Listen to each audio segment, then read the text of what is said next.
Hello. Oxygen is present in the air, but you need even higher levels of oxygen to help your breathing.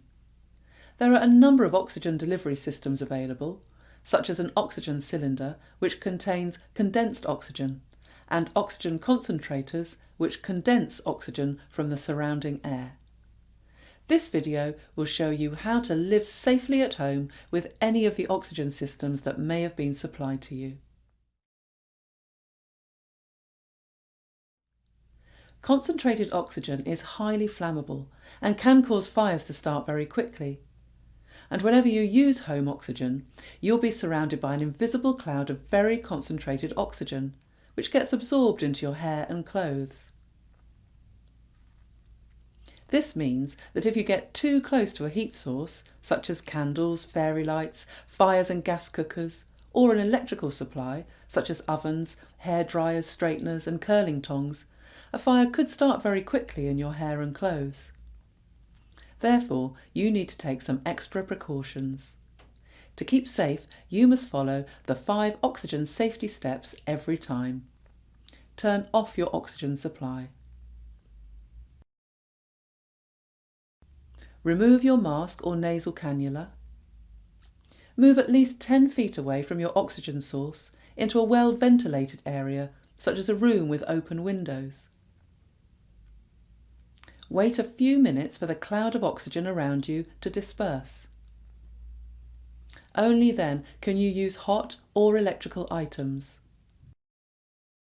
In addition to following these general safety rules, there are some other precautions you should take. If you have a wood burner or fire in your house, you should keep your oxygen source, tubing and yourself at least 10 feet away if it's open, or at least 5 feet away if it's enclosed. We also recommend that you do not use Vaseline or oil-based gels on your skin and lips because they can ignite spontaneously. Ask your pharmacist for water-based alternatives. And remember that the plastic tubing that connects the oxygen source to your face mask or nasal cannula can act as a tripping hazard, so do be careful. As you can imagine, smoking with either cigarettes or e-cigarettes creates an even bigger risk, and smokers are at the highest risk of starting fires.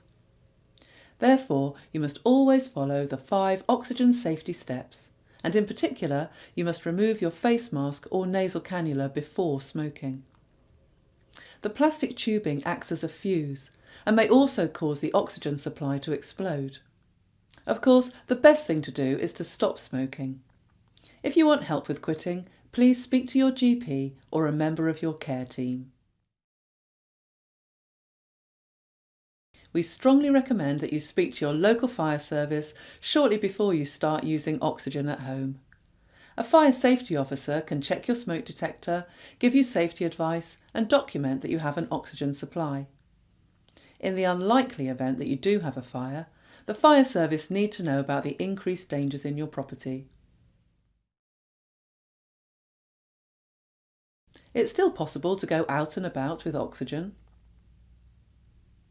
Portable oxygen cylinders will last for about 2 hours, the same as the battery life of an oxygen concentrator.